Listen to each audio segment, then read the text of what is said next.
मानस शांत हों, जिनके गुणों के गान में वे वर्धमान महान जिन विचरे हमारे ध्यान। तीन भुवन में सार बीतराग विज्ञान तहा, शिव स्वरूप शिवकार नमोह त्रियोग संहारिक। ये छेढ़ाला ग्रंथ सारी दिगंबर जैन समाज में न केवल स्वीकृत एवं अत्यंत लोकप्रिय ग्रंथ है। ऐसे लोग तो इस जगत में मिल जाएंगे जो समय सार का नाम सुनकर नाक भौं सिकोड़ें, लेकिन ऐसा एक भी व्यक्ति नहीं मिलेगा जो छेढ़ाला के उसके चित्त में स्वीकृत ना हो।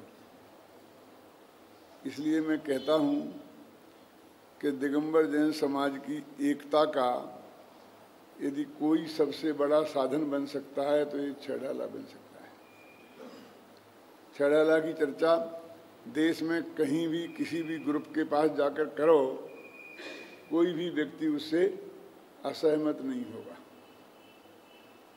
शायद आपको ये पता नहीं है कि ये दौलत राम जी ने जो छेढ़ाला लिखा है वो दिल्ली निवासी थे। आपने पढ़ा होगा कि उनका जन्म सासनी में हुआ था, हाथरस के पास। मेरा जन्म भी उत्तर प्रदेश में ललितपुर जिले में एक छोटे से गांव में हुआ था। अब मैं आपसे पूछना चाहता हूं कि मैं कहाँ का हूं। आप किस नाम से जानते हैं? जयपुर के नाम से कि उस गांव के नाम से? तो दौलत राम जी ने अपने जीवन के अंतिम सर्वाधिक महत्वपूर्ण वर्ष इस दिल्ली में बिताए थे। इसलिए उन्हें हम दिल्ली का कहें कि सासनी का। जन्म हुआ होगा सासनी में। उनके पिता वगैरह हाथरस में व्यापार करते थे, वे भी उनके साथ हाथरस में कुछ दिन व्यापार में रहे, कुछ दिन मथुरा भी रहे। कई जगह घूमते हैं, घूमे, लेकिन उनका समाधि मरण इस दिल्ली में हुआ। और न केवल समाधि मरण हुआ, अनेक वर्षों तक वो इस दिल्ली में रहे अंत समय में, और उन्होंने सम्मेद शिखर जैसी यात्राएं भी की तो इस दिल्ली समाज के साथ ही की। इसलिए मैं दिल्ली वालों को दिल्ली वालों का छेढ़ाला सुना रहा हूं। दूसरी बात मैं आपसे कहूं कि दौलत राम जी ने माल अपनाया है जयपुर के महापंडित टोडरमल जी का, और शैली अपनाई है महाकवि बुद्धजन की। उन्होंने स्वयं स्वीकार किया है कि लख बुद्धजन की भाख, बुद्धजन कवि की भाषा देखकर उनने भी एक छेढ़ाला बनाया था इसके पहले। उसे देखकर मुझे इस छेढ़ाला बनाने का उत्साह हुआ। यद्यपि उसके पहले एक दयानंद राय जी ने भी छेढ़ाला बनाया था, लेकिन वो इतना लोकप्रिय नहीं हो पाया। लेकिन दयानंद राय जी के बाद में जो बुद्धजन जी ने बनाया वो कुछ लोकप्रिय हुआ, और अंत में ये दौलत राम जी ने बनाया जो हर आदमी के कंठ का हार बन गया। उनकी शैली माने 6 ढालें, ढाल माने बोलते हैं छंद को। अपन गाते हैं ना तो कहते कैसी राग है, ढाल बोलते हैं ना उसे। तो ये 6 रागों में है। पहले चौपाई, दूसरा पदरी छंद, फिर जोगी रासा, ऐसे 6 छंदों में है। इसलिए इसका नाम 6 ढालें। और दूसरा ढाल उसे बोलते हैं, एक तलवार होती है और एक ढाल होती है। तलवार मारने के काम आती है और ढाल अपनी रक्षा के काम आती है। हम जैन धर्म वाले अहिंसक धर्म वाले हैं ना, मारने की बात तो हम सोच भी नहीं सकते हैं, लेकिन अपनी सुरक्षा की चिंता तो हर एक को होती ही है ना। इसलिए वो कहते हैं कि हमें ढाल की जरूरत है, तलवार की नहीं। ऐसे भी धर्म इस दुनिया में हैं जो एक हाथ में कुरान और एक हाथ में तलवार लेके निकले कि या तो तुम इसे स्वीकार करो, नहीं तो तुम्हें तलवार के घाट उतार दिया जाएगा। ये तलवार वाला धर्म नहीं है, ये ढाल वाला धर्म है। और हमें खतरा भी इस जगत के जीवों से नहीं है, हमें खतरा भी अपने ही राग देश मोह मिथ्यात्व इन विकारी भावों से है। तो उन भावों से बचाने के लिए ये ढाल का काम करती है। इसलिए इस किताब का नाम रखा ढाल, 6 ढाला। हमने 6 ढालें रखी हैं, तलवार एक भी नहीं रखी, क्योंकि हमें मारने का काम करना ही नहीं है, समझे ना। हमें कर्मों को भी नहीं मारना है। मारने की बात आई कहाँ से? हम तो वो जैनी हैं कि जिन लोगों की ये आदत है पहले ही जमाने से कि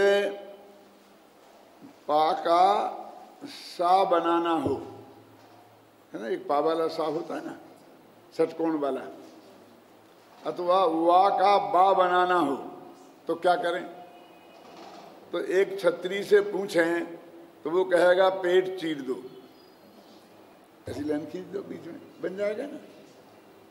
लेकिन जैनी से कहें तो वो कहेगा पेट भर दो।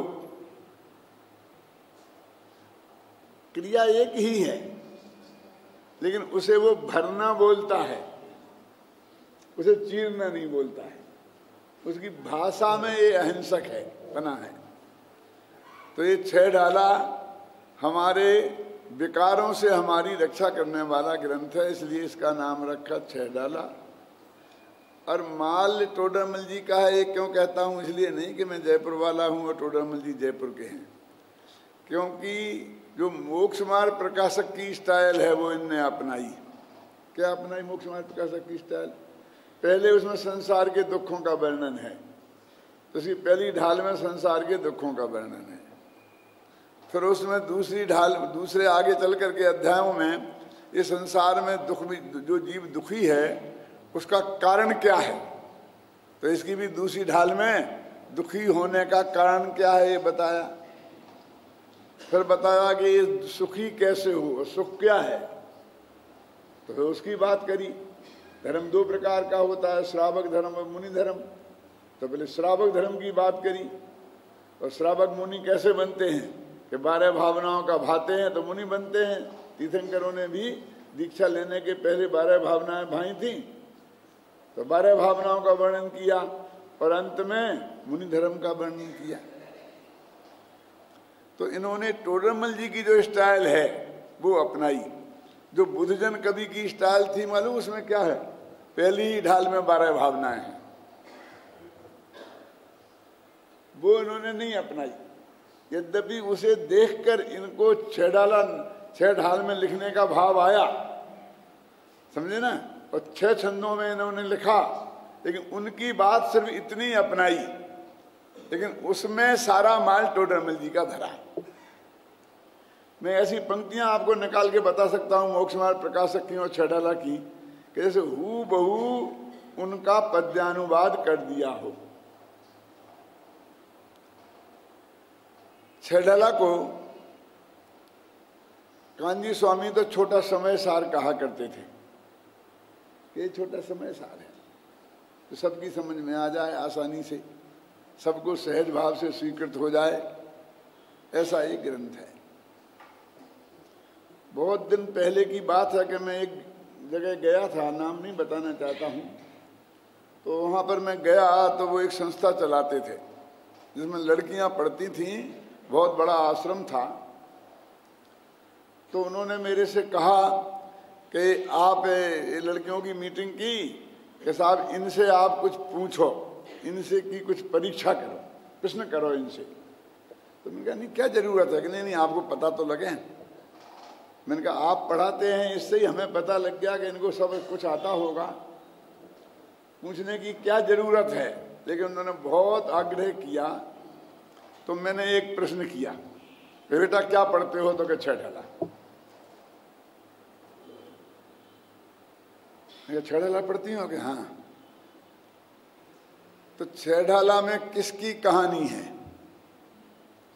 जब मैंने ये प्रश्न किया तो वो चारों तरफ एक दूसरे का मुख देखने लगी, अपने अध्यापिकाओं का मुख देखने लगी,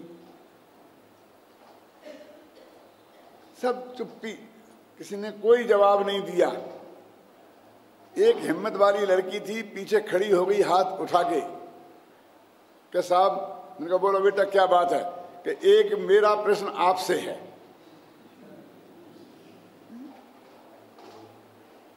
बोलो बोलो क्या है प्रश्न? बोले आपने 6 ढाला पढ़ी है क्या? उनका गजब हो गया। क्यों? हम तो परीक्षा लेने चले थे, पर यहाँ तो परीक्षा देने की नौबत आ गई। मैंने कहा बहन ऐसा तुम क्यों बोलती हो? तो उन्होंने कहा कि 6 ढाला कोई कहानी है, वो तो अध्यात्म का ग्रंथ है, ये कोई प्रथमान योग थोड़ी है कि जिसमें कहानी किस्सा होते हैं, कि राम की कहानी है, कि कृष्ण की कहानी है, कि महावीर की कहानी है। तो मुझे ऐसा लगता है कि आपने भी 6 ढाला पढ़ा ही नहीं है, देखा ही नहीं है क्या है, और हमसे पूछना शुरू कर दिया कहानी किसकी है। मैंने कहा तुम ठीक कहती हो, मैंने शुरू के 2-3 छंद पढ़े थे, इसलिए ऐसा भ्रम हो गया है। उसमें ये लिखा था, आपकी किताब में लिखा होगा, देखना, तास भ्रमण की है बहु कथा, पे कछु कहूँ कही मुनि यथा, लिखिए ना, ऐसा उसमें लिखा था।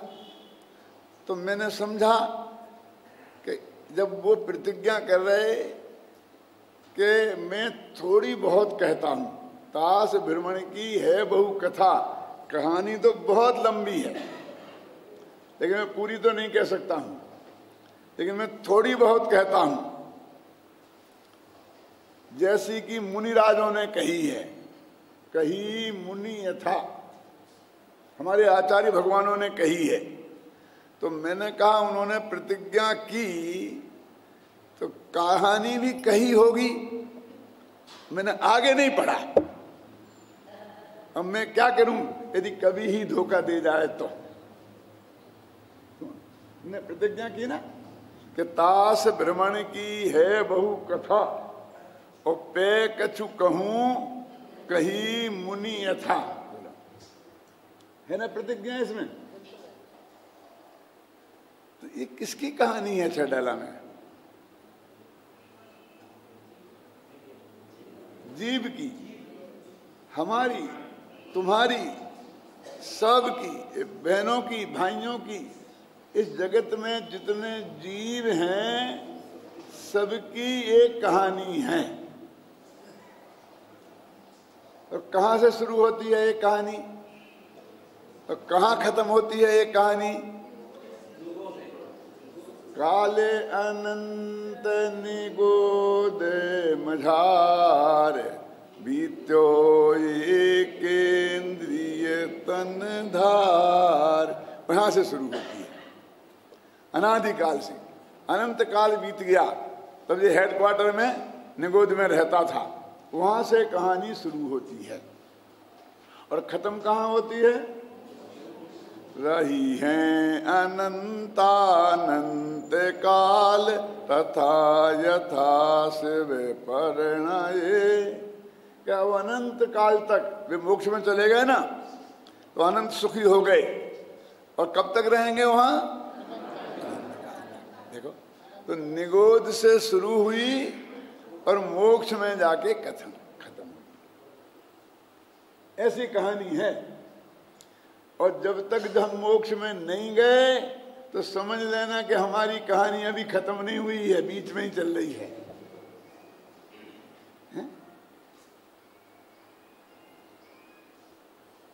सिद्धों की तो खत्म हो गई ना, कहाँ खत्म हो गई, रही है अनंत अनंत काल तक चलती रहेगी। एक राजा था, तो उस राजा की ये आदत थी कि जो भी फरियादी उसके यहाँ आता था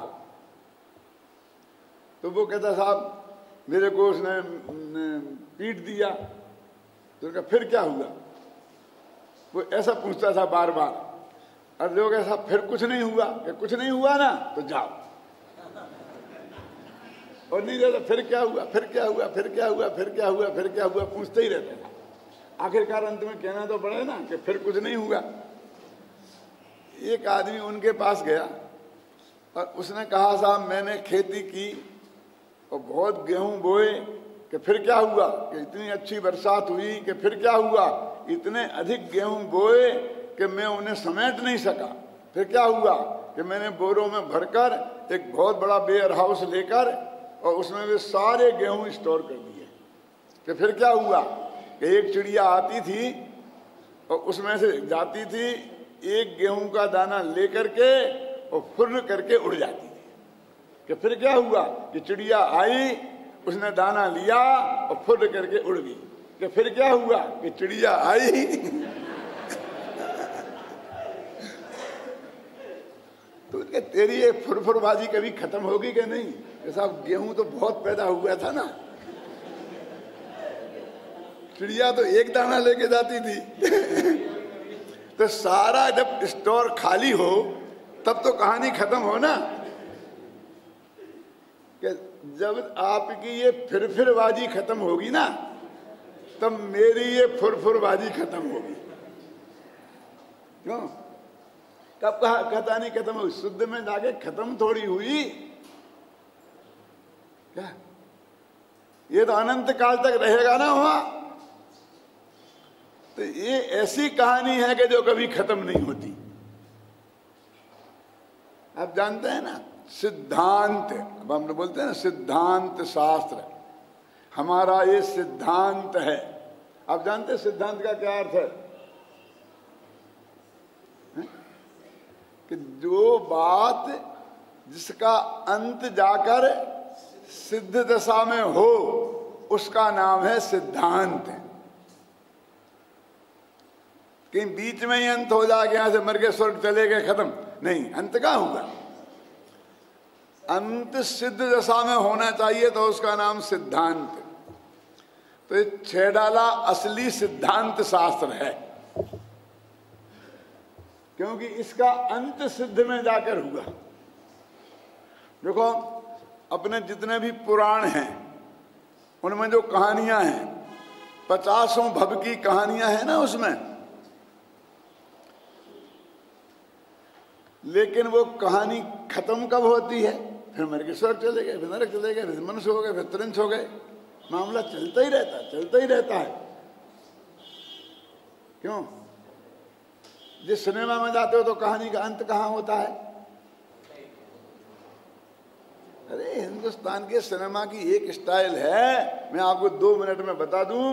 सारे सिनेमाओं जाकर के आप समझ लेना, कहीं जाके देखने की जरूरत ही नहीं है। कहानी शुरू कहाँ से होगी? 2 लड़कियां और 1 लड़का, अथवा 1 लड़की और 2 लड़के, और धमाधम धमाधम धमाधम धमाधम, फिर एक खत्म हो गया और 1-2 की आपस में शादी हो गई, हाथ में हाथ मिलाया और कहानी खत्म। ऐसे और हो तो बता देना, देख लेना जाके जितने भी फिल्में तुमने आज तक देखी हो उसमें से हिसाब किताब लगा के देख लेना। क्यों? क्योंकि हिंदुस्तान का ये नियम है नाट्य शास्त्र का कि कोई भी कहानी सुखांत होना चाहिए, दुखांत नहीं होना चाहिए। ये जो ट्रेजेडी आई है ना, दुखांत कहानियां, ये तो विदेश से आई हैं। शेक्सपियर ने सबसे पहले दुखांत नाटक लिखे तो उनकी नकल पर हिंदुस्तान में लिखे जाने लगे।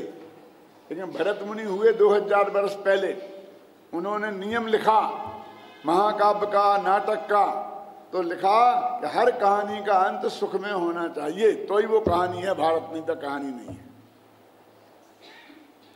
वो नरक चला गया और कहानी खत्म, तो हमने काय के लिए कहानी सुनी है? नरक जाने वाले के लिए कहानी सुनी हमने। तो जैन धर्म में जब तक कहानी को खत्म ही नहीं करते हैं, जब तक मोक्ष न चला जाए। नरक गया, स्वर्ग गया, यहाँ गया, इस भव में गया, होते होते होते जो हमारा मेन नायक है ना, चाहे वो आदिनाथ हो, चाहे पारसनाथ हो, चाहे महावीर हो, उनके 25 भव सुनाए जाएंगे, लेकिन अंत में मोक्ष में पहुंचाएंगे और पुराण खत्म। इसलिए वो सिद्धांत है ना। अब यदि मैं आपसे कहता हूं कि भारतीय नियम के अनुसार यदि हर कहानी को सुखांत होना चाहिए, हमें नियम मान लें कि हर कहानी को सुखांत होना चाहिए, तो वो जो कहानी है तुम्हारी सिनेमा की अथवा और जैनेतर लोगों के द्वारा लिखी हुई, वे सुखांत कहाँ हैं? वो तो भोगांत हैं। क्यों? वो लड़का लड़की की शादी हो गई तो आप बस सुखी हो गए बेटा, अब सुख तो शुरू हुआ है दुख का, अभी दुख का स्टार्टिंग शुरू हुआ है, ये सुखांत नहीं है। क्यों? और आप सब अनुभवी लोग बैठे हो यहाँ, आप समझ लो सुख शुरू हुआ है, कहानी का अंत हुआ है कि कहानी की स्टार्टिंग हुई है? ये तो भोगांत है, ये सुखांत कहाँ है? सुख दो प्रकार का है ना। तो ये अपने ये छेड़ाला की पहली ढाल है, इसमें यही तो बता रहा कि चारों गतियों में सुख है ही नहीं, दुख ही दुख है। चारों गतियों के दुखों का वर्णन है ना, अभी आपने पढ़ा है, आप वैसे भी सबको याद होगा। क्यों भाई मैं आपको सुनाऊं तो उसमें क्या मजा है? ये तो आपने चारों गतियों में कहीं सुख नहीं है, ये छेड़ाला कहता है।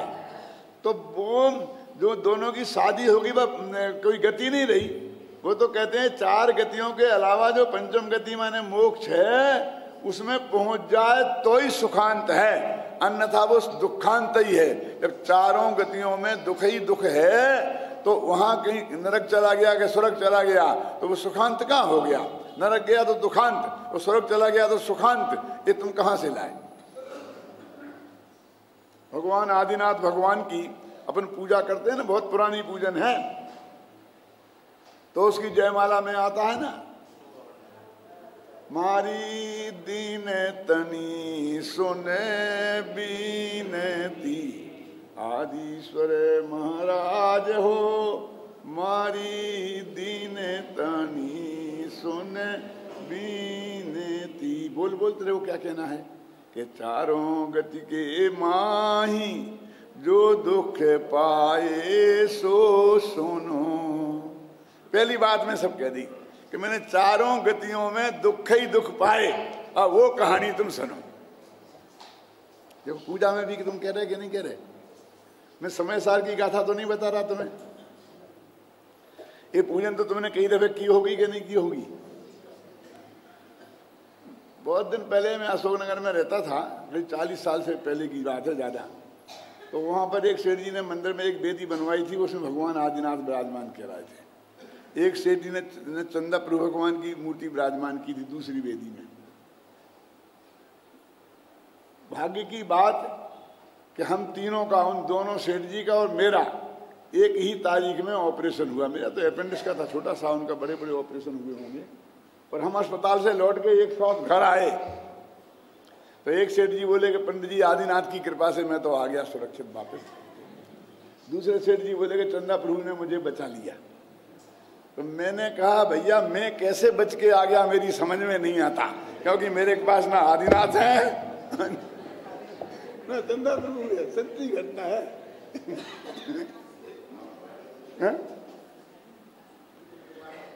तो आदिनाथ भगवान की पूजन करते थे रोजाना, और जब वो पूजा करते थे तो आंख में से आंसू की धारा बहती थी और कैसे गदगद हो जाते थे चाहे जयमाल बोलते बोलते, और कहते थे जिस दिन मेरी ऐसी पूजन नहीं हो तो ऐसा मुझे लगता है कि आज मैं भूखा रह गया हूं कुछ। क्या पढ़ते थे उसमें?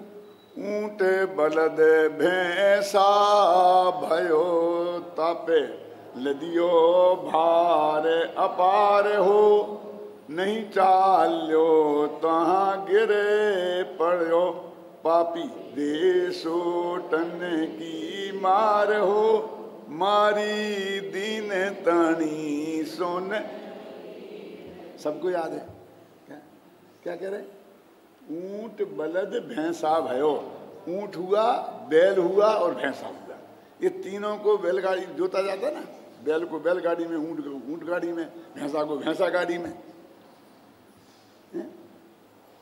ऊंट बलद भैंसा भयो तापे लदियो भार अपार हो, मेरी शक्ति से ज्यादा भार नाप दिया। और नहीं चाल लो तो गिर पड़ो, तो पापी देश सोटन की, डंडा मार मार के उठाता है। एक गिर गया, ताकत नहीं है इसकी, कुछ नहीं। क्यों? तो वो तुरंत गति के दुख बता रहे थे, क्योंकि पापी देश सोटन की मार हो, फिर धमाधम धमाधम धमाधम सारे वाद्य यंत्र, नाचने वाले नाच रहे, और बीच में एक आदमी बोलता आज के आनंद की जय। कितना मजा आया। लोग काय को रहे, मजा आया तो आंखों में से आंसू की धारा आ रही है, काय के लिए आई है? ऊंट बलद भैंसा भयो, पापी देश सोटन की मार हो। ये सोटन की मार हो रही थी तो आनंद कहाँ आया? ये तो भगवान को अपनी दुख की कहानी सुना रहा है, तो पता ही नहीं मुंह से क्या निकल रहा है, क्योंकि ध्यान मजीरा में ही मर गया। अरे उसमें लिखा है कि चारों गतियों में दुख ही दुख है, सुख नहीं है। ये छड़ा में लिखा। मनुष्य गति के दुख का वर्णन, देव गति के दुख का वर्णन। अरे ऐसा बोलते कि नरक गति के दुख का वर्णन, क्यों? तिरंज गति के दुख का वर्णन, और फिर मनुष्य गति के सुख का वर्णन, और देव गति के सुख का वर्णन। हम तो ऐसे ही मान के बैठे कि नहीं? है?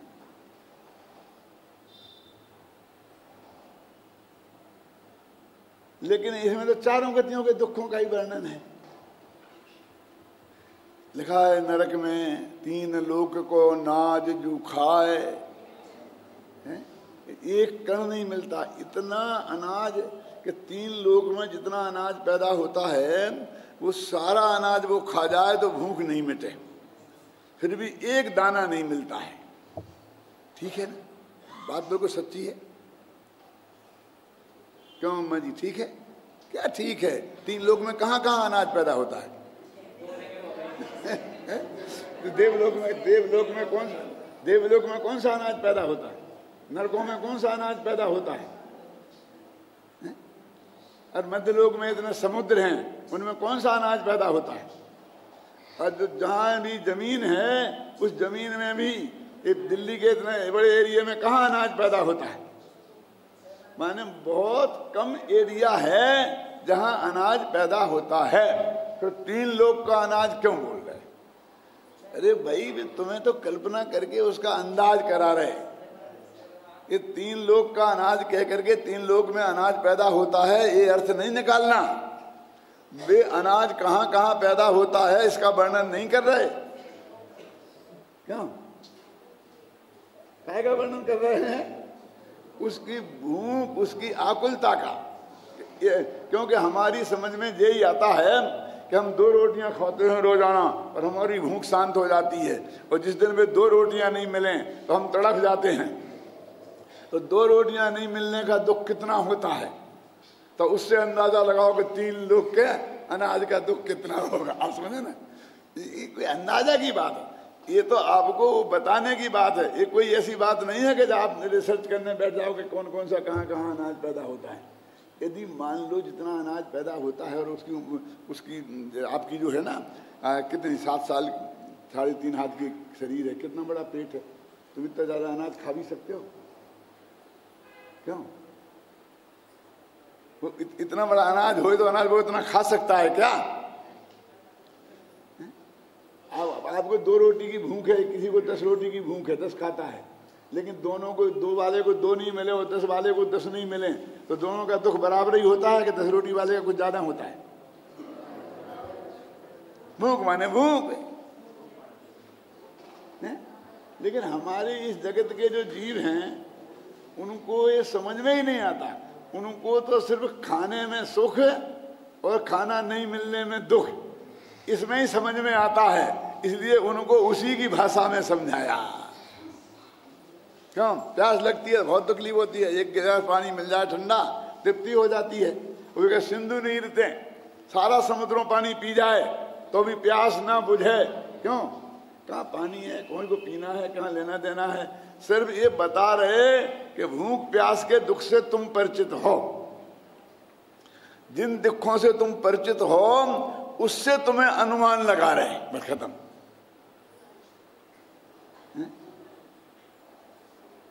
एक इंद्री दो से निकला, दो इंद्री आया, तीन इंद्री आया, देखा ना कि काले अनंत निगोदे मझार बीतो एक इंद्रिय तन धार। एक इंद्री शरीर में इतने दिनों तक रहा वो, और फिर निकसे भूमि जल पावक भयो पवन प्रतीक वनस्पति थयो।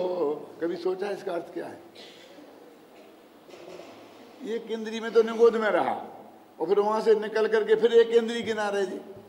ये पृथ्वी क्या है, जल क्या है, अग्नि क्या है? ये भी तो एक इंद्रिय ही है ना। तो यहाँ तो कह रहे एक इंद्रिय में से निकला और यहाँ कह रहे फिर वो एक इंद्रिय किनारे। क्या चक्कर है? दी तो एक इंद्रिय तंधाप लिखा ना अशोक, और फिर निकल के क्या हुआ? भूमि, पृथ्वी, जल, अग्नि, वायु और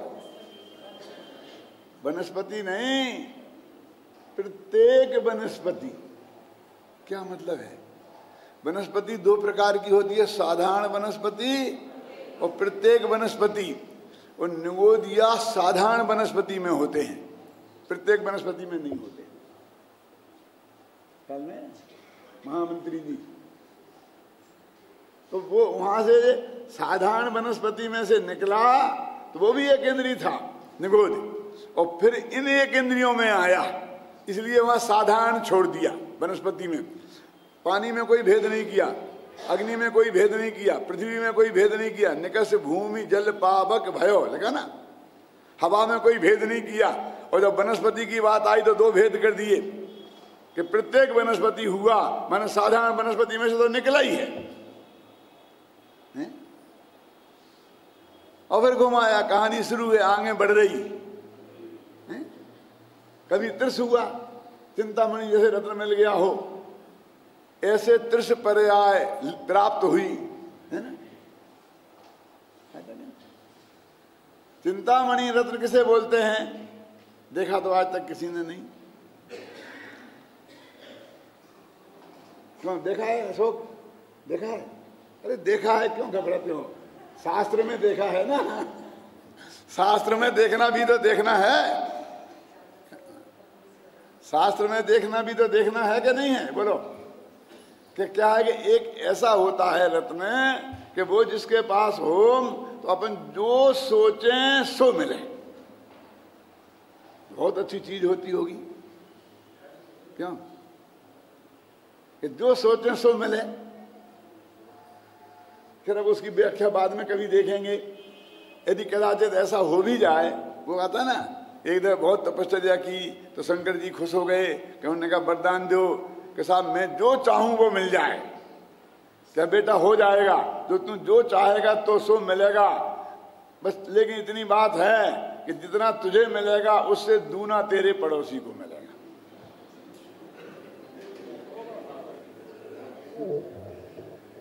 कितना सुखी हो गया होगा वो। 1000 रुपए मांगे तो पड़ोसी को 2000, लाख मांगे तो पड़ोसी को 2 लाख। अब वही तो तकलीफ थी, पड़ोसी को देख देख के तो जलन होती थी, खाने पीने की कमी थोड़ी थी, इसके लिए तो ऐसा बनना था। अब वही चक्कर शुरू हो गया। तो उसने कहा क्या करूं? तो कहा मेरी एक आंख फूट जाए। तो पड़ोसी की 2 ही फूट गई।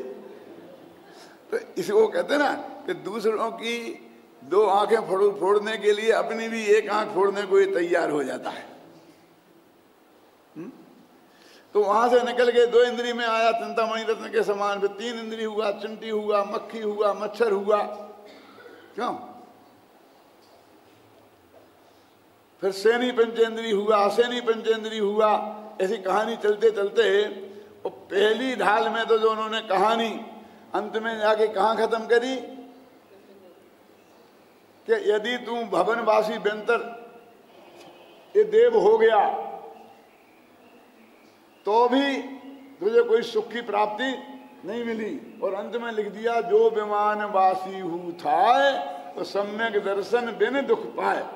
यदि विमानवासी भी हो गया माने ऊपर स्वर्गों में चला गया तो सम्यक दर्शन के बिना दुखी ही रहा। 9 में ग्रीविक तक गया तो भी, इसी में आएगी पंक्ति, अंतिम ग्रीव कोलों की हद पायो अनंत बिरिया पद पर सम्यक ज्ञान न लाधो, है ना। 9 में ग्रीविक तक जाए। 9 में ग्रीविक जानते हो, पहले 16 स्वर्ग होते हैं, उसके नीचे होते हैं भवनवासी बेंतर और ज्योतिषी जो मध्यलोक में और अधोलोक में रहते हैं। फिर स्वर्गों में ऊपर 16 स्वर्ग, फिर 9 ग्रीविक, फिर 9 अनुदिश, फिर 5 अनुत्तर, फिर उसके ऊपर सिद्धेश्वरा मोक्ष होती है। ऐसा होते हैं। तो 9वीं ग्रीविक तक 31 सागर की आयु, लेकिन सम्यक दर्शन नहीं हुआ तो भी वहां पर दुख ही दुख भोगा। क्या दुख भोगा वहां मालूम आपको, जानते हैं? 31,000 वर्ष की उनकी आयु होती है इन 31 सागर की। तो 31,000 वर्ष में उन्हें भोजन का विकल्प पहुंचता है, खाने की। 31,000 वर्ष तक का तो उपवास, और ऐसा नहीं कि किसी तरह दिन पूरा कर दिया रो धो के, बल्कि मन में भी विकल्प नहीं आए। जवान जूठी तो नहीं होए, लेकिन मन में भी विकल्प नहीं आए खाने पीने का। बोलो कितना धर्मात्मा होंगे वो। और जब विकल्प आए 31,000 वर्ष बाद, तो भी गले में से अमृत झड़ जाए जवान जूठी तब भी नहीं हो। बोलो ऐसा 31 सागर का उपवास हो गया, जवान जूठी नहीं हुई, और वो कह रहे कि वहां पर अनंत दुख पाया। दुख काय का नाम है। इतना बढ़िया भूख नहीं लग रही है, और सब तरह की मतलब 5 इंद्रियों के विषय वहां पर कि बिल्कुल बिल्कुल त्याग है। मालूम आपको, स्पर्श इंद्रिय का विषय 16 में 2-3 में स्वर्ग के बाद में तो परे अपर विचारा लिखा वहां पर 16वें स्वर्ग के बाद में विकल्प होता ही नहीं है, न मन में, न वचन में, न काया में विकल्प तक नहीं होता है। ऐसा ब्रह्मचर्य है तो भी दुखी। तो दुख काय का नाम है कि दुख तो मिथ्या दर्शन का नाम है और सुख तो सम्यक दर्शन का नाम है। ये 6 ढाला में इतनी बड़ी बात कह दी है। ये समय सार की बात है कि नहीं? प्रवचन सार में ज्ञान तत्व विज्ञापन अधिकार में एक सुखाधिकार है, तो उसमें मालूम क्या लिखा है कि दुखी कौन है? तो उन्होंने कहा चक्रवर्ती और इंद्र, ये सौधर्म इंद्र वगैरह। चक्रवर्ती, अब ये तो सम्यक दृष्टि है ना, और इंद्र नागेंद्र, ये दुखी, सर्वपति, नरपति, असुरपति, ये दुखी हैं। तो उन्होंने कहा कैसे माने हम दुखी, हमें तो ये महान बहुत सुखी दिखाई देते हैं। तो उन्होंने कितना बढ़िया जवाब दिया है कि वो 24 घंटा भोगों में मस्त रहते हैं। आप जानते हैं चक्रवर्ती की पट रानी मासिक धर्म से नहीं होती है, उसके बाल बच्चे नहीं होते हैं। क्यों? क्योंकि यदि हों तो चक्रवर्ती के भोग को बाधा पड़ती है, और चक्रवर्ती इतना पुण्यशाली है कि उसको निर्बाध भोगों की प्राप्ति होती है। समझे ना? तो ऐसे चक्रवर्ती को यहाँ कह रहे दुखी है। इतने सुख मौजूद, सारी विभूति मौजूद, उससे बड़ा कोई आदमी नहीं, 6 खंड का मालिक, 96,000 पत्नियों का पति। तो वो कहते हैं कि यदि ये दुखी नहीं हैं तो इन 5 इंद्रियों के विषयों में इस तरह क्यों रमे हैं? क्योंकि ये कोई अच्छी चीज तो है नहीं, ये तो महागंदी चीज है। क्या लिखा? सुरपति, असुरपति, नरपति इंद्रिय विषय दबदाह से पीड़ित रहें। 5 इंद्रियों के विषयों की भोगने की इतनी आकांक्षा है, उससे इतने पीड़ित हैं कि इतने गंदे पदार्थों में 24 घंटे लगे रहते, भगवान की दिव्य ध्वनि छोड़कर। और भरत चक्रवर्ती लड़ाई लड़ने निकल गए, ख्याल में है ना, 96,000 शादियां करने निकल गए। तो ये दुखी नहीं है तो ये इतने भोगों में क्यों रहते हैं? इन्होंने उल्टे पकड़ी। अपन तो कहते कि इनके लिए कितना सुख हो गया, वो कहते दुख की निशानी है। देखो मैं आपसे एक बात कहूं कि मैं कभी बीमार नहीं पड़ता। क्यों? कि मेरे पास दवाइयों के 2 बक्से और 2 डॉक्टर हमेशा साथ चलते हैं। क्यों जी?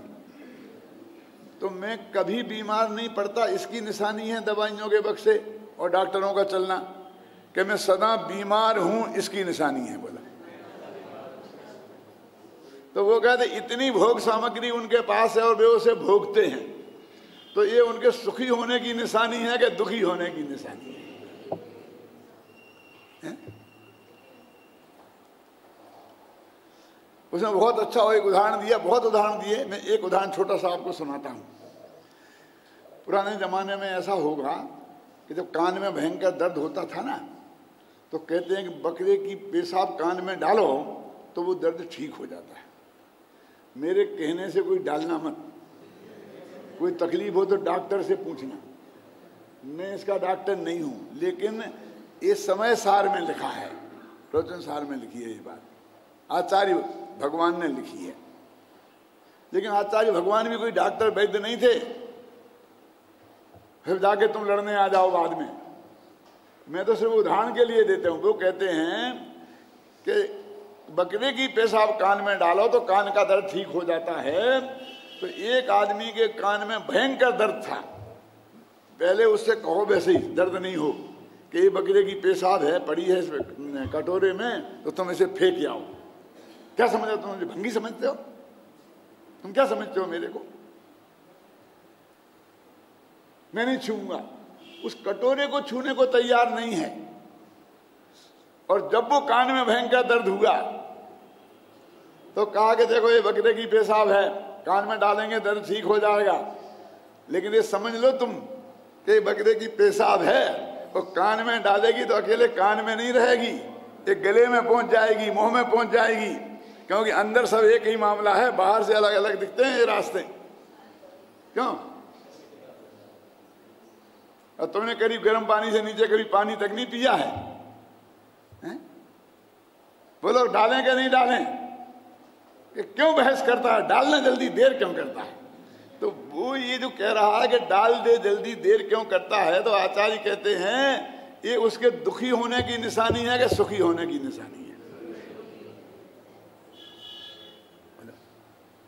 और भी एक बहुत बढ़िया बात कही कि अपन है ना खाना खाएं, तो अभी दिन भर लोग आजकल खाते रहते हैं, तो फिर उनको खाने का मजा ही नहीं आता है। क्यों? कि खाने का मजा तो भूख झटके लगी हो तब है। क्यों? रूखी सूखी रोटी में भी मजा आता है, और यदि भूख नहीं लगी हो ना तो बढ़िया से बढ़िया माल मसाला में भी अच्छा नहीं लगता है। होता क्या नहीं होता है? तो भूख का आनंद लेना है यदि भोजन का, तो भूख लगना जरूरी है। ऐसे 5 इंद्रियों के विषय का समझ लो। संयोग का आनंद लेना है तो वियोग होना जरूरी है, वियोग के बिना संयोग का आनंद नहीं आएगा। अब वो जो वियोग है, खूब डट के भूख लगना, तो वो सुख है क्या दुख? खाओगे जब तो सुखी हो जाओगे, लेकिन जब तक नहीं खाए डट के भूख लगने तक, तो उसका प्रतिक्षण सुख हुआ क्या दुख? यदि भूख का नाम दुख है तो जब थोड़ी लगी तो थोड़ा दुख बढ़ती गई बढ़ती गई बढ़ती गई बढ़ती गई, तो लास्ट पॉइंट में 8 घंटा तो तुम दुखी हुए और 5 मिनट खाया उतने में सुखी हो गए। क्यों? अरे खाने के बाद तो कोई डॉक्टर साहब की है, कोई चूरन वूरन है ना, कुछ सांप जैसी हालत हो जाती है, जिसने किसी को डर लिया, उठ नहीं सकता, काम पे नहीं जा सकता, मैं तो सोना पड़ेगा। क्यों? फिर दुख। तो खाते वक्त तो सुख हुआ, अरे खाते वक्त का सुख भी देखना है ना। तो अपन थाली पर बैठे हैं, फिर एक कौर खाते हैं मीठे का, तो मीठे में बहुत अच्छा लगता है ना, हाँ मेरे को मीठा बहुत अच्छा लगता है। तो अगला ही कौर फिर नमकीन का। क्यों? काय के लिए नमकीन? क्यों? मीठा खाना कि जरा मुंह ठीक हो जाए। इसका मतलब मीठा खाने से मुंह खराब हो गया तो सुख हुआ कि दुख? अच्छा, नमकीन से मुंह ठीक हो जाता है, हाँ तो खा लो तो नमकीन, नहीं फिर मीठा, फिर नमकीन, फिर मीठा, खा पी लिया जम के, और अब जरा सौंफ सुपारी लाओ, खाए के लिए तेरा मुंह ठीक हो जाए। तो खाते वक्त भी तेरे को कितना सुख हुआ है तू समझ ले। पसीना छूट रहा है, ये सुख के निशानी है कि दुख के निशानी है? सिर में जल बोलते हैं पसीना को। तो आचार्य पंडित जी टोडरमल जी यहाँ पर कहते हैं कि चारों गतियों में दुख ही दुख हैं, कहीं भी सुख नहीं है। इसमें मरम की बात यह है कि वो जो ये कह रहे हैं कि नरक में भूख के दुख, प्यास के दुख, त्रिंज गति में बदबंधन के दुख, मारने पीटने के दुख, क्यों? मनुष्य गति में हो जाता ना, बालपने में ऐसा हुआ, जवानी में ऐसा हुआ, बुढ़ापे में ऐसा हुआ, देवगति के। लेकिन वो ये कहते हैं कि सम्यक दर्शन बिन दुख पाए। तो ये चारों गतियों में जो इतने दुख हैं, वे भूख का दुख भोजन की कमी के वजह से नहीं है। भूख का दुख क्यों है? सम्यक दर्शन नहीं होने से है। क्या कह रहे कि भूख का दुख कैसे मिटेगा? कि भोजन करने से, कि सम्यक दर्शन से? कैसी विचित्र बात है। हम जिसका जो कारण है दुख का उसे जान नहीं रहे, जो दुख का कारण नहीं है उसे जान रहे, वो इलाज कर रहे है ना? वो तो ये कहते हैं कि चारों गति के जो दुख हमने गिनाए वो सम्यक दर्शन बिन दुख पाए, उन सब पर घटित करना, एक पर नहीं। देखो मुनिराज है, जंगल में बैठे हैं, अब कोई आदमी को 8 दिन से भोजन नहीं मिला, अब भूख से तड़प रहा है, और महाराज के पास गया, प्यास से तड़प रहा है, महाराज के कमंडल में पानी है। अब महाराज के पास गया कि साहब में भूख है, प्यास लगी है, ये थोड़ा मुझे कुछ। तो उन्होंने कहा, देख भाई, तू जो दुखी है ना, वो पानी की कमी से नहीं है, भूख की कमी से नहीं है, तू तो सम्यक की कमी से दुखी है। तो उसे कितना गुस्सा आएगा कि मैं तो आया था पानी मांगने, तुम्हारे पास कमंडल में है, क्यों? और तुम मुझे उपदेश देते हो क्यों? अरे मुनिराज ऐसा क्यों नहीं करते? अपने सिद्धिया भगत से कहते हैं, जरा भैया इनको कर देना व्यवस्था, ये तो करते नहीं है, और मुझे सम्यक दर्शन का गुट्टी पिलाते हैं। ऐसा क्यों होता है? बोले मुनियों को क्या करना चाहिए? मैं आपसे पूछता हूँ। चलो वो तो गलती करते होंगे, लेकिन आपके हिसाब से क्या करना चाहिए उन्हें? अपनी कमंडलों का पानी उन्हें पिला देना चाहिए, जो कभी मंजता नहीं है और जो शुद्धि के काम आता है। क्यों? तुम पी सकते हो वो पानी को? क्यों? तो क्यों उनको पानी पिलाने का भाव क्यों नहीं आता? किसी से ये कहने का भाव क्यों नहीं आता कि पानी पिला दो, भोजन करा दो? और आजकल कुछ करने लग गए हो तो मुझे पता नहीं है, लेकिन वस्तु स्थिति तो ये है शास्त्र के हिसाब से। क्यों? क्योंकि उनने दिन रात ये चिंतन करके तत्व निकाला है कि जीव मिथ्या दर्शन के कारण ही दुखी है, मिथ्या ज्ञान के कारण ही दुखी है, मिथ्या चारित्र के कारण दुखी है, और इनको मेटे बिना, सम्यक दर्शन ज्ञान चारित्र के बिना सुख हो ही नहीं सकता। ये पक्का उनको श्रद्धान है, इसलिए वे उसका उपदेश देते हैं। उनको तो असली चीज पता है ना, क्यों क्या तकलीफ है। देखो, एक पागल कुत्ता काट खा जाता ना, तो पागल कुत्ता काटता है तो कहते हुए बहुत जोर की भयंकर प्यास लगती है, लेकिन उसको यदि एक घूंट पानी पिला दो तो उसे 100 गुना तकलीफ बढ़ जाती है। पानी पीते ही उसे 100 गुनी वेदना और प्यास लगती है। तो उसको जो प्यास लगी उसका इलाज पानी पिलाना है। उसके तो उस बीमारी का दूसरा इलाज है। तो असली जो डॉक्टर होगा वो उसे पानी, वो चिल्लाएगा पानी पानी पानी, तो पानी लाके देगा कि दवाई देगा? बोलो क्या करेगा? क्योंकि वो जानता है कि इसके दुख का कारण ये है ही नहीं। मोती झरा हो गया, उपवास हो रहा, लंघन होती है ना, तो वो पानी मानी और खाना बुलाता है, वैद्य नहीं देता है, वैद्य दवाई देता है। क्यों? वो जानता है कि इसकी तकलीफ तो इससे मिटने वाली है, उससे मिटने वाली है नहीं। तो मुनिराज बेचारे क्या करें? वो ये जानते हैं कि ये मिथ्या दर्शन ज्ञान चारित्र के कारण दुखी है और संबंध ज्ञान चारित्र से सुखी हो सकता है, इसलिए वो सुख का उसका उपदेश देते हैं। और हमने वो तो मान रखा कि दुख कैसे है कि रोटी नहीं मिली इसलिए दुख है, कपड़े नहीं मिले, रोटी कपड़ा और मकान, इन 3 चीज़ों की कमी की वजह से हम दुखी हैं, और इन 3 चीज़ों का इंतजाम हो जाए तो हम सुखी हो जाएंगे। क्यों? सारी दुनिया यही कहते हैं, गवर्नमेंट आगे जो नेता लोग आपको कहते हैं रोटी कपड़ा और मकान बढ़िया बढ़िया कर देंगे एकदम, और तुम्हारा सब सुखी हो जाओगे। तो भाई हो जाएंगे कि नहीं होंगे, इसका पता तो तब चलेगा जब हमारे पास रोटी कपड़ा मकान का इंतजाम हो जाएगा तब। तो इस भव में नहीं हो पाया तो एक भव मुफ्त में ही जाने दोगे? ये निर्णय नहीं करोगे कि सारी चीजें खुद के ही अनुभव से सीखोगे? तुम्हारे सामने ऐसे लोग नहीं हैं कि जिनके पास इनकी कोई कमी नहीं है। क्यों? तो उनसे नहीं सीख सकते हो? सब चीजें अपने से ही सीखोगे। पैसे की कमी है इसलिए भाई भाई में झगड़ा होता है। क्यों? तो जो अंबानी बंधुओं में झगड़ा हुआ था ना, मुकेश और अनिल में, पैसे की कमी से हुआ होगा। अब ये 2 अलग अलग हो गए तो भी कहते हैं हिंदुस्तान में नंबर 1 पैसे वाला मुकेश अंबानी है और नंबर 3 अनिल अंबानी। अरे 2 ही जने इकट्ठे होते तो कितना होता?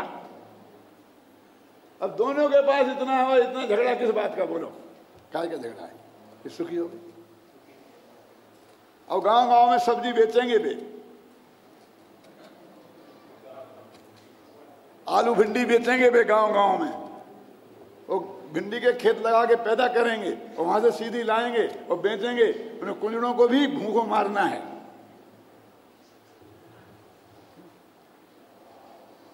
क्या पैसा की कमी से होंगे? उससे बहुत सुखी हो जाएंगे। कितनी हिंसा होती है इन सब कामों में। अब विचार करके देख लो ना, अपने शास्त्र में चक्रवर्ती वगैरह की बात आती है, लेकिन अब ये सामने देख लो ना, सब कितने सुखी हैं। क्या साहब वो राष्ट्रपति बन गए, प्रधानमंत्री बन गए, तो बहुत सुखी है ना। जेठ सुरक्षा उनके पोते के पोते को पढ़ा ना आज अखबार में। क्यों? आतंकवादी कहते हैं कि इनके पोतों को उड़ा ले जाओ, बेटी के बेटों को उड़ा ले जाओ, कहीं भी मिल जाए स्कूल में, तो फिर कहेंगे कि आतंकवादियों को छोड़ो तो ऐसे छोड़ेंगे। क्योंकि जो उस कुर्सी पे बैठे हैं ये छुड़ा सकते हैं। अभी हमारे बच्चे तुम्हारे बच्चे को पकड़ ले जाए तो कौन, क्यों सब वो छोड़ेगा उन आतंकवादियों को? अब उनके लिए जेड सुरक्षा दी जाए। किनको? वो 2 वर्ष के बच्चे को, स्कूल में पहली क्लास में पढ़ता है उस बच्चे को जेड सुरक्षा। कितने सुखी हैं, कितने 24 घंटे कितने भयाक्रांत हैं। जो तुम्हें सुखी दिख रहे, एक दफे निगाह डाल के तो देखो कि वे कितने सुखी हैं। अपने समाज में डाल के देखो, अगल बगल अड़ोसी पड़ोसी में डाल के देखो, एक दूसरे के शत्रु, पति पत्नी के शत्रु, गरीब हैं तो मिल बना के मजदूरी करके मिला बना के बैठे खा तो लेते हैं आराम से। मैं ये नहीं कहना चाहता हूँ गरीब सुखी हैं, ये तो ये कहता हूँ गरीब और अमीर दोनों ही दुखी हैं। वो तो अपेक्षाकृत तुलना करो तो उसकी बात है। यानी तुम जो मान के बैठे हो कि सबके पास रोटी कपड़ा और मकान हो जाएगा तो सारा देश बिल्कुल सुखी हो जाएगा। क्यों? तो अमेरिका में तो सबके पास हो गया तो वो तो बहुत सुखी हो गए। क्यों? बोलो, दूसरों को देख करके भी सीख सकते हैं कि नहीं कि हम अपने पर ही उतार करके देखेंगे, और सारे संयोग हम अपने पे उतार के देख सकते हैं क्या? अपने पे सारे प्रयोग करोगे। इनके भी देख लो कि हिंदुस्तान अमेरिका बन जाएगा तो क्या हो जाएगा। सारी दुनिया की चिंता है। अभी अपने घर की चिंता है, उसकी सारी दुनिया की चिंता हो जाए। मैं तो छोटा सा उदाहरण देता हूं कि हमको एक मच्छर ने काटा है ना, तो हमने फटाफट ऐसा मारा हाथ, उसका बेचारा मर गया। जितना खून उसने हमारा पिया था, कितना पिया होगा, पेट कितना सा है, एक बूंद का भी चौथाई हिस्सा इतना खून पिया था बेचारे ने। और तुमसे कोई बैर विरोध नहीं था, क्या करे बेचारा भूखा था, ना तो उसकी दुकान है, ना खेती है, ना कोई धंधा है, ना कल कारखाने हैं। क्यों? क्या करता वो? बोलो, पेट तो भर नहीं था, कहीं से भी मिलता है उसने बेचारे ने अपना पेट भरा, तुमसे कोई बैर विरोध नहीं पाला। तो तुम्हारा इतना सा खून लिया और तुमने अपना खून तो पूरा ले लिया, उसका जीवन भी ले लिया बदले में। बोलो ये न्याय है? अरे तुम इतनी सी बात करते हो। आजकल मच्छर बहुत हो गए हैं, डीडीटी को बुलाओ, सारे घर में डीडीटी छिड़काओ, एक भी मच्छर नहीं रहना चाहिए। एक मच्छर ने तुम्हें क्या काटा, तुम मच्छर के कुल साफ करवे तैयार हो। अन्नों पे भी वो भी ने खत्म हो जाए, भविष्य में मच्छर की नस्ल ही खत्म हो जाए। क्यों? और जो तुम घर में डीडीटी छिड़कोगे, अकेले मच्छर मरेंगे, कॉकरोच नहीं मरेंगे? जिन कीटों से तुम्हें कोई नुकसान नहीं होता वे कीटाणु मरेंगे कि नहीं मरेंगे? लेकिन नहीं, हमको एक मच्छर ने क्यों काटा। और यदि दुर्भाग्य से म्यूनिसिपैलिटी के अध्यक्ष हो गए तो पूरे गांव में छिड़का दो। क्यों? और दिल्ली के मुख्यमंत्री हो गए तो पूरी दिल्ली में कहीं भी एक मच्छर दिखाई नहीं देना चाहिए। और महादुर्भाग्य से प्रधानमंत्री हो गए तो